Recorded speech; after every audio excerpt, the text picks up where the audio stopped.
ალბათ ძალიან ბევრი რამე გსმენიათ მედიტაცია. მედიტაცია სიტყვა, რომელიც ალბათ ყველას სმენია. თუმცა ცოტა მიცის მისი სრული მნიშვნელობა. სუპერ წარმატებულ ადამიანებს ვერ წარმოუდგენიათ.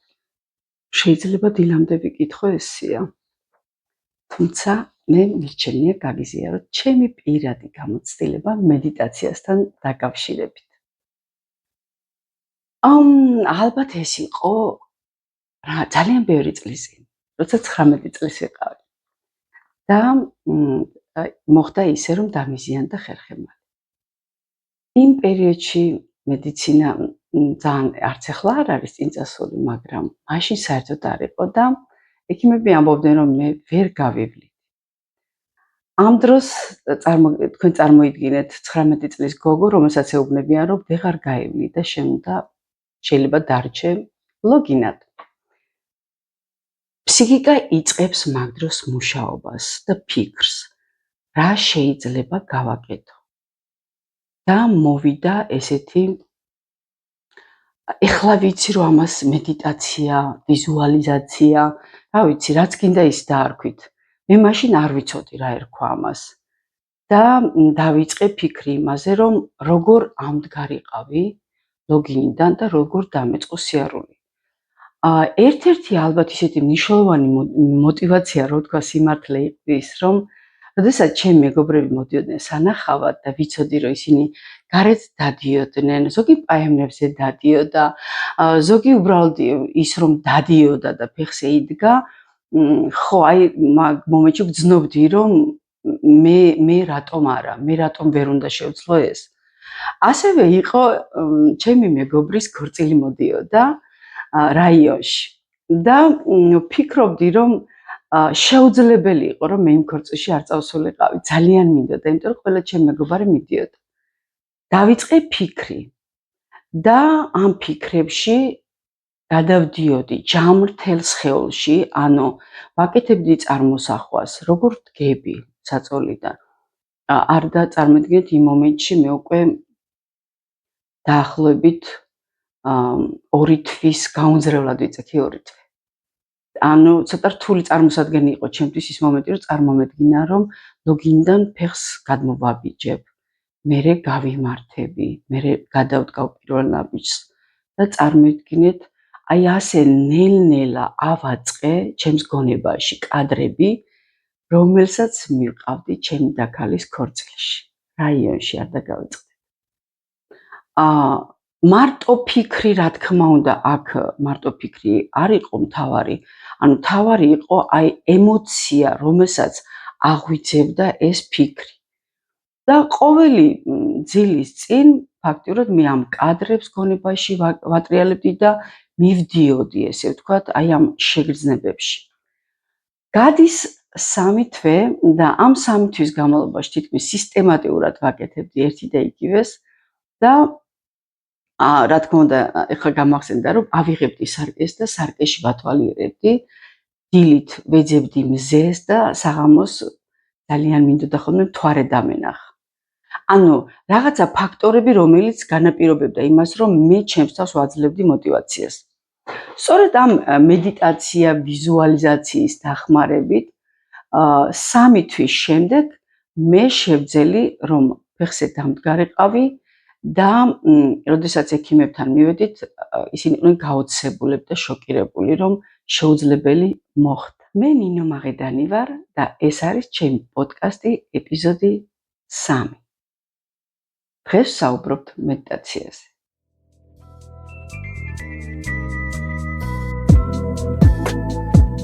ვაგრძელებ საუბარს იოგაზე და მედიტაციაზე დიანა რამაზანოვასთან. მებაღე, ფლორისტი, იოგა პრაქტიკოსი და კიდევ ბევრი ვინმე. დიანა, გამარჯობა. გამარჯობა. მადლობა. მიხარია დღეს, რომ ჩემთან ხარ სტუმრად. დიანა, მედიტაციაზე თუ გსმენია რამე? კი, რა თქმა უნდა, უკვე წლებია იოგას ვარჯიშობ და მედიტაცია არის ძალიან ძლიერი, ასე ვთქვათ, პრაქტიკა, რითაც ადამიანებს შეუძლიათ ბევრი რამის მიღწევა, დადებითის მიღება. გეთანხმები.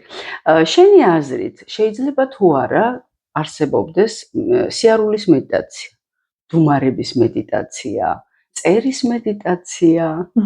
კი, მსმენია სხვა ასე ვთქვათ შეხვედრებზე, რომ დაგი პრაქტიკებია რომელიმე? ანუ უფრო სიარულის. მე სანამ გავიგებდი ამაზე, მქონდა ხოლმე ესეთი თვითონ ბუნებრივად, როცა დავდივარ, სულ რაღაცებს ფიქრობ ჩემთვის, ან რაღაცა იდეებზე, ან შეიძლება ძალიან ბევრი ის მომივიდეს, ასე ვთქვათ, ძალიან საინტერესო და ის როცა შენ თავში ხარ და არ სამყაროს არ მიყვანო საკუთარ თავში, როგორც მედიტაციის დროს ხდება, რომ გარე სამყაროს გამოეთიშები, ასე ხდება ხოლმე ჩემთვის სიარულის დროს. ანუ იმიტომ მიყვარს სულ სეირნობა, ანუ არასოდეს ტრანსპორტს არ ველოდები, მიჩვენი ხოლმე რომ ფეხით ვიარო და ამ დროს შეიძლება ძალიან ბევრი რაღაცები გადავწყვეტო ჩემ თავში, ან ვთქვათ, მივიღო გაცნობიერება.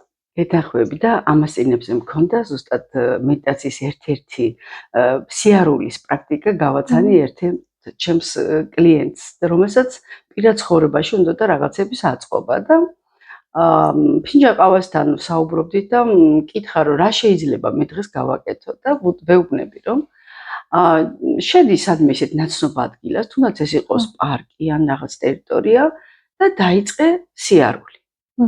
ოღონდ მთავარი აქ მნიშვნელოვანია რომ რაღაცა ნიუანსები გაითვალისწინო მედიტაციის, ანუ სიარულის დროს იფიქრე რომ უკვე ყავს დაუშვათ მეორე ნახევარი საყვარელი ადამიანი და იმასთან ერთად სეირნობ დაუშვათ პარკში. ხდებიან ნაცნობები, გადაკოცნიან, რას გეტყვენ, ეს ყველაფერი ხდება მედიტირებით, ანუ სიარულის დროს მედიტირებით, ძალიან საოცარი პრაქტიკაა, ამას იყენებენ ფინანსების გასაზრდელადაც ამ მედიტაციის ამ ფორმას და ძალიან დატესტილია, ესე ვთქვათ და ამართლებს. ასე რომ ადამიანებმა უნდა იცოდნენ, დიანა, ჩემი აზრით რომ მედიტაცია მაინც და მაინც ლოტოს პოზაში ჭდომა და აუმის ის არ არის, ხო? ნებისმიერ ადამიანს შეუძლია თავისი მედიტაციის ფორმა აირჩიოს. და მე ნაკლებად ვიცნობ იოგას. რა შეგიძლია რომ გითხრა იოგაზე? იოგას შესახებ ანუ შენ ცხოვრებაში რა არის იოგა? მე ძირითადად ხო პრაქტიკულად ანუ არ დაკავშირებული იოგა ხო მედიტაცია ძალიან საინტერესოა, გამიკეთებია ხშირად, მაგრამ უფრო მაინც პრაქტიკის მხრივ ვიხრები. ჩემთვის იოგა არის აი ძალიან მნიშვნელოვანი რამ ჩემ ცხოვრებაში, იმიტომ რომ უკვე მეორედ იოგამ ცხოვრების ასე ვთქვათ, გამიმარტივა ცხოვრება. ჩემ ცხოვრებაში იყო ძალიან რთული პერიოდი, რამდენიმე წლის წინ, როცა საერთოდ არაფერი აღარ იყო ჩემ ცხოვრებაში. ეს იყო ძვირფასი ადამიანის დაკარგვა და ისეთი ადამიანი, ანუ ოჯახის წევრის დაკარგვა, როცა უკვე გრძნობ, რომ არაფერს აღარ აქვს აზრი, არც სამსახური არსებობს შენთვის, არც პირადი ცხოვრება, არაფერი. და ამ დროს მანამდე მე უკვე ვარჯიშობდი იოგას, სანამ ეს მოხდებოდა. და მაშინ გავიაზრე, რომ ერთადერთი გარდაცვალებას გულისხმობ, ხო? ერთადერთი რაც შეიძლება დამხმარებოდა, რაც შეიძლება გამეკეთებინა კარგი ამ დროს, რომ არ ჩავძირულიყავი იმ ტკივილში და იმ სირთულეში. ვიცოდი რომ ეს იოგა იყო, ანუ წინასწარ ეს მე დიდი ხანია დაწყებული მქონდა ვარჯიში, მაგრამ ამ შემთხვევამ ჩემში ყველაფერს დაუკარგა ინტერესი. ამიტომ გავაგრძელე ვარჯიში. მიუხედავად იმისა, რომ მე დიდი დადგომა არ მინდოდა საერთოდ, გაღვიძება არ მინდოდა, იმიტომ რომ სულ ტკივილს გრძნობდი და არ ქრებოდა ეს ყველა გამოცდილი ექნება, რომ ძალიან რთულია, მაგრამ მაინც ჩემ თავს ვაძალებდი. დგებოდი 6 საათზე, ვიცოდი რომ ერთადერთი იყო, რაც მე გადამარჩენდა და ვარჯიშობდი მიუხედავად იმისა, რომ ძალიან რთული იყო, ანუ ან იოგას რო ვერ იწყებენ ვარჯიშს, ყველაზე რთული მომენტი არის დაწყება. ანუ აი ეს მომენტი მომზადების მომენტი, რომ ჩაიცვა იოგას ავარჯიშო, ტანსაცმელი გაამზადო იოგას ლეიბი და დაიწყო. აი ეგ არის ყველაზე რთული მომენტი, აი ეს 5-10 წუთი. რო დაიწყე, მე შეიძლება აღარ გაჩერდე. მე ძალიან მარტივია. ანუ ყოველთვის ხვდები, რომ მე მიუხედავად იმისა, რომ წლებია ვარჯიშობ, ყოველ დღე აი მაგ იმას ვაწყდები სირთულეს, რომ აი ეს მომენტი რომ გამოიცვალო, ჩაიცვა სავარჯიშო ტანსაცმელი დაიწყო. აი ეგ გურჭირთ ადამიანებს, მაგრამ მაგ გადავლახე, იძულებით ვაკეთებდი ამას. ჩემ თავს ვეუბნებით, რომ მე 5 წუთი, უბრალოდ აი 5 წუთი რა არის, ძალით გააკეთე. მაგრამ ის 5 წუთი მე გრძელდებოდა 20 წუთი, ნახევარი საათი, მე საათები. ანუ რა მოგცა თიკო ამან? რა მოგცა? ანუ დაიწყო ჩემ ცხოვრებაში ინტერესი გამიღვიძა პირიქით ცხოვრების. ანუ ის ვერაფერს რო ვეღარ ვხედავდი ცხოვრებაში, უკვე გამოჩნდა მიზანი, ინტერესი, ნუ უკვე ჯანმრთელობაზე თავისთავად აისახებოდა, მარტივად ვუმკლავდებოდი იმ მოდი ვთქვათ, რომ ზოგადად გლოვას აქვს ფაზები. როდესაც ოჯახის წევრი გარდაიცვალება, ამას აქვს თავის გასავლელი ფაზები და დრო. და ფაქტიურად შენ ამბობ, რომ შენ ეს დრო შეამცირე. ესე გამოდის, იმიტომ რომ ზოგადად 6 თვიდან 3 წლამდე შეიძლება გაგრძელდეს ესე ვთქვათ, გლოვის ეტაპები და ადამიანებს ძალიან უჭირს. ჩვენ ახლა იმ ადამიანებისთვის ვსაუბრობთ განსაკუთრებით, რომლებიც ამ ეტაპზე არიან გლოვის ფაზაში, საყვარელი ადამიანი დაკარგეს, თუ საყვარელი ცხოველი, თუ ვინც არ უნდა ყოფილიყო, ძალიან მნიშვნელოვანია, მეგობრებო, რომ ვისწავლოთ, როგორ შეიძლება ჩვენ ცოტა ეს დრო შევამციროთ გლოვის ეტაპები და უფრო ადვილად და უფრო მალე გამოვიდეთ ის ადამიანები და ის არსებები ჩვენი ცხოვრებიდან ვერსად ვერ მიდიან და არსად არ მიდიან. უბრალოდ ერთი რაღაცაა, რომ ჩვენ თუ დავრჩით ამ დედამიწაზე და ასე ინება სამყარომ და განგებამ, ჩვენ ჩვენი ბედნიერი ცხოვრება უნდა ვიცხოვროთ. ამიტომ მე ვფიქრობ, რომ დიკო, შენ საუკეთესო გამოსავალი იპოვე გლოვის დასასრულებლად და ძალიან მიხარია. ხო, მე ერთ კვირაში დავიწყე, ანუ შავარის ერთი კვირა ხო სათუთის ვიყო, მე გავიაზრე, რომ ანუ არჩევანი მქონდა, ან უნდა ჩამეცი, ანუ უბრალოდ საერთოდ მიმეშვა ჩემი თავი ყველანაირ, ან რაღაც ერთი მაინც მეკეთებინა კარგი, რაც რაღაც პერიოდის მერე მაინც გამომიყვანა ამ მდგომარეობიდან. ესე მარტივ არ ყოფილა.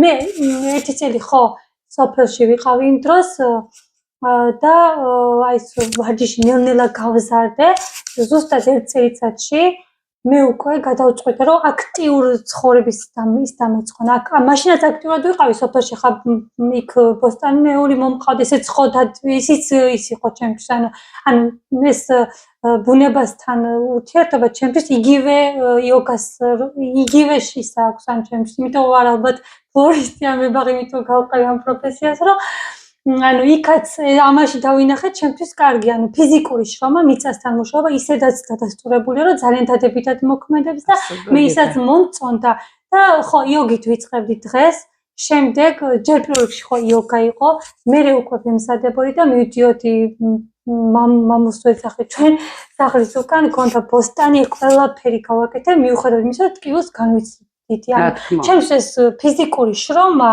იყო ანუ რაღაცა თითქოს რაღაცა მავიწყებდა იმ სირთულეს და მე უკვე ნელ-ნელა გამოვედი ამ მდგომარეობიდან. ერთ წელიწადში უკვე ჩამოვედი ისე თბილისში და უკვე სხვა ანუ უკვე მიზნით ჩამოვედი, რომ მე უნდა გამხდარიყავი იოგას ინსტრუქტორი, მინდოდა რომ აი ეს რაღაც მიმეღწია, რაც არ მქონდა ერთი წლის წინ ეს მიზნები. ანუ უკვე სხვანაირად შევხედე ცხოვრებას და უკვე იმის მერე ასეთ არ გავჩერებულა. მე უკვე ეს მებაღის პროფესია შევიძინე სერიოზულად და ეხლაც კი როცა სირთულეები მაქვს ცხოვრებაში, უკვე მეორედ ეხლა აღმოვაჩინე, რომ იოგამ სულ სხვა სახით დამანახა ცხოვრება. ანუ რაც ვერაფერმა ვერ მოახერხა, შეიძლება ითქვას. გეთანხმები დიანა და ძალიან მიხარია, რომ არსებობს ისეთი მეთოდები, როგორც არის ბაღის თერაპია, მცენარეებთან ურთიერთობა, მიწასთან ურთიერთობა, იოგა და შეიძლება თქვენი აღმოაჩინოთ კიდევ სხვა. შემდეგ ბლოგში, მესამე ბლოგში მოგიყვებით თუ გაგაცნოთ პრაქტიკას, თუ როგორ შეიძლება შეიძინოთ თქვენი სასურველი ბინა მედიტაციით.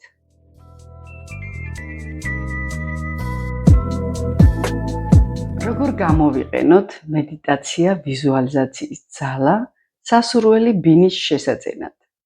ალბათ სხვადასხვა მეთოდებს იყენებთ ამისთვის, მიმართავთ მაკლიერებს, აგროვებთ ფულს.